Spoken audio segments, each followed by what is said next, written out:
Now, again, just like I did with Atlanta a couple weeks ago, this Washington Commanders defense, Ron Rivera, it's like I felt bad for Ron. I know Ron got fired.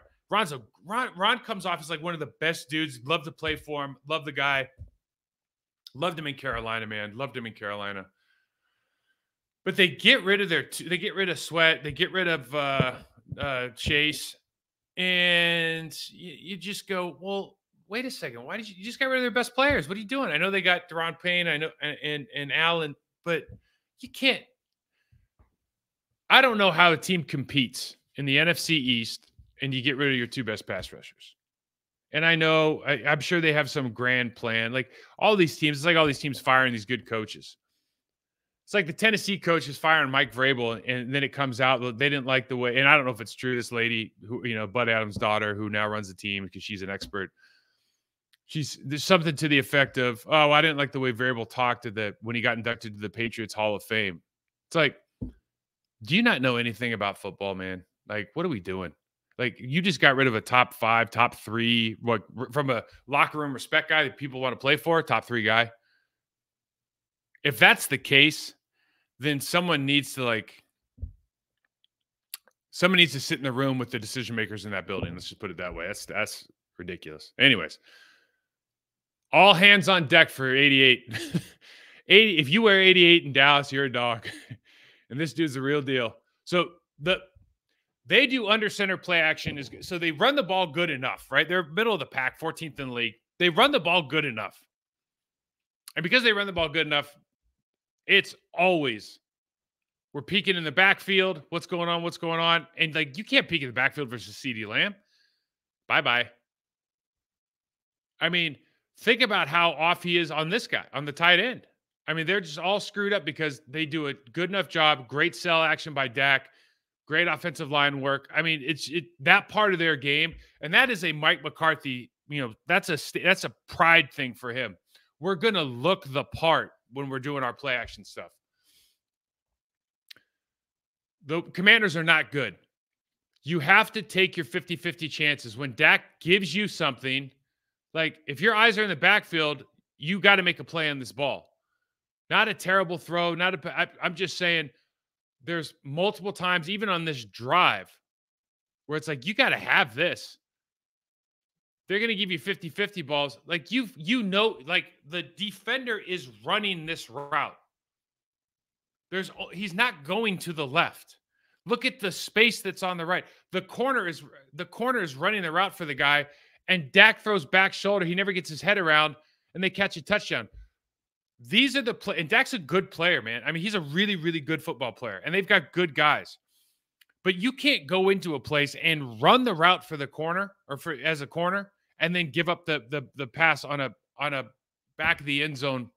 It's not a damn go route. And this is the kind of stuff where you watch tape sometimes. You're like, well, do I want to measure what the Packers can do against what the Commanders did? It's hard.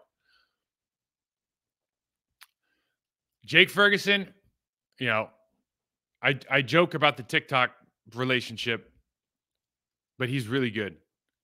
And this is when I was talking about, for the Packers fans, so I'm talking about Musgrave and Tucker Kraft and like what you want to see. He looks like Gronkowski here. Okay. So it's second step down, 1-2, bam, takes the edge off, stays square to the line of scrimmage and attacks second level. Okay. Look what he does to open up the hole here. Now, the safety comes down and blows this play up because he just destroys the crack block. But Ferguson is really, really good in the running game.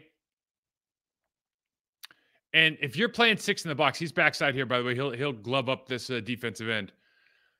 But if you're playing 6 in the box against the Dallas Cowboys, the Green Bay Packers, I'm just saying it now, you are playing with fire, especially if you play linebackers off. We played the Commanders this year. We talked about it. They play off a little bit in the second level.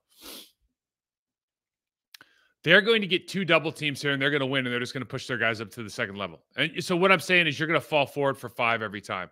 Look at Ferguson on the backside, gloving this guy up, hands inside, by the way. That's what I'm talking about. When you talk about excellent tight end play, that's what it is.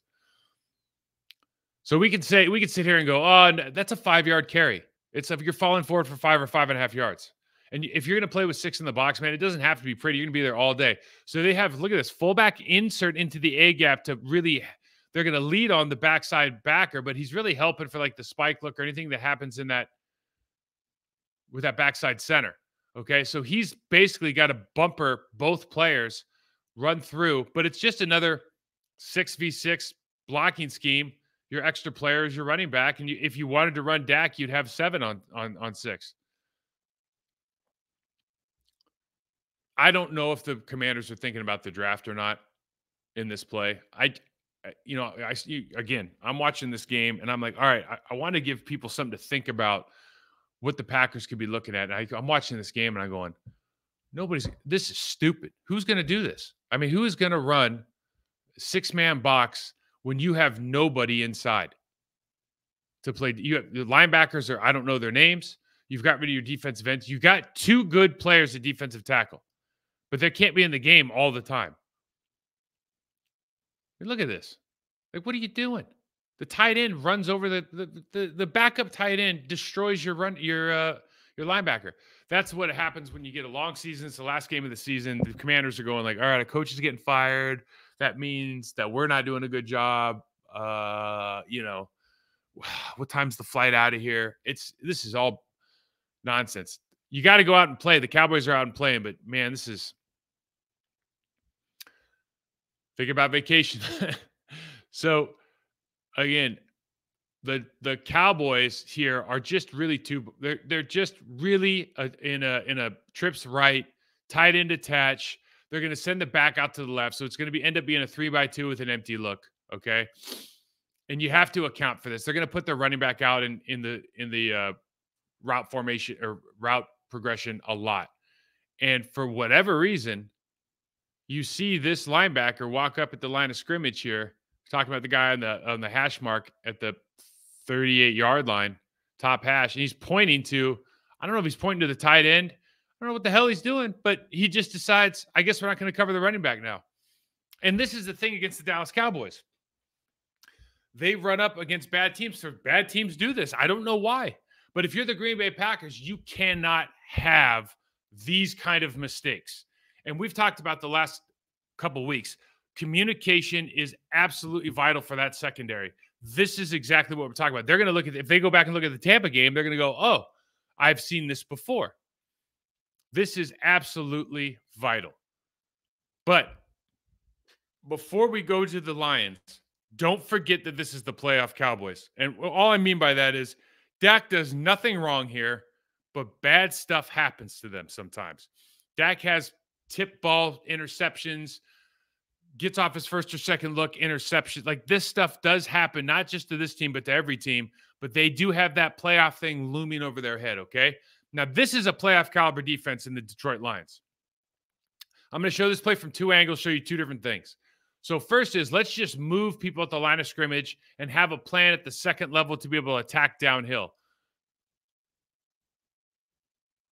So they're going to spike, and they're going to bring 34 down, right? Nowhere to go. Tron Smith has no answer for it. But really, when you look at the backside, Aiden Hutchinson, they know right now the way he lined up and everything that's happening here, they know that they're either going to run the quick pitch or they're going to run a backside zone. Hutchinson knows it's backside zone, so he says, I'm just going to beat Jake Ferguson on the outside. Or, excuse me, I'm going to beat Jake Ferguson across his face to the ball. And there's nothing a tight end can do in this situation.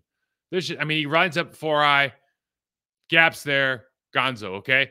You just have to, and this is a question of watching enough film to know when plays are being made and having calls or checks to get into the right position and then taking your shots. You got to force the issue. They've got men up, so they've really got a 3-man. It looks like they're running 3-man line, but they've got 6 on the line of scrimmage. They're making you account for people at the line of scrimmage. Here's what happens.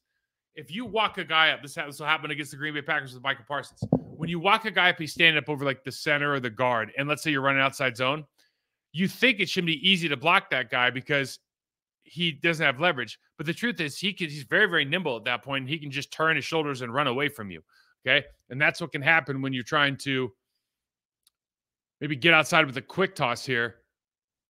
They just do a great job, not only of setting the edge, but just playing like your hair's on fire. This is a team that plays extremely hard, has a lot of pride, and they can do a really good job of making things difficult for what I think is a good Cowboys offensive line. This is the difference in the game. So what I did is I just went through the first quarter of the Lions game just to get some better tape. And what you see is very simply, Dak Prescott, they're making some adjustments. Obviously, four-man rush here. Has a little bit of time, throws to his guy. Okay, 6-yard gain, not a first down. Right? Fair enough. Throws to his guy. Dude, do your job. Come on. Picks up an extra 30. So he broke the record in this game for a reason. Right? And that's the difference. And that's the difference in this game. The difference in the game was their superstar player. The difference in the game was obviously the call at the end, the worst call in the NFL this year. But the real difference up until that moment was CeeDee Lamb is better than anybody on the Dallas. The Dallas Cowboys couldn't tackle CeeDee Lamb. They fell down on the route. I'll show it to you. And that is enough with elite level superstar talent. You can't let those guys be the people that beat you. So Dak's going to give you opportunities. You see that he gets off the spot a couple times. He's got wide open player, decides to throw to the sideline instead. Pick. There's a lot made of Dak Prescott because he's the quarterback for the Dallas Cowboys. He is a top, I don't know, quarterback in this league. He's a very, very good player. He is not without fault, and one of his things is this: he does cough the ball up a couple times in crucial situations. Now, this is what I call reading your mail with 2 L's because it's so significant. What do I mean by that? Got a square stance from the defensive end. And he knows because of this formation at this position with the tackle that far off the line of scrimmage, with the left guard stance, he knows they're doing the double pull and they're going to try to cut him off with 18. So he narrows down. He reads the mail. He ends up making the play in the backfield. Again, this is all first quarter stuff. Okay? Playing aggressive, tackles for loss. Now, again, difference in the game. They're going to take their safety at the 25.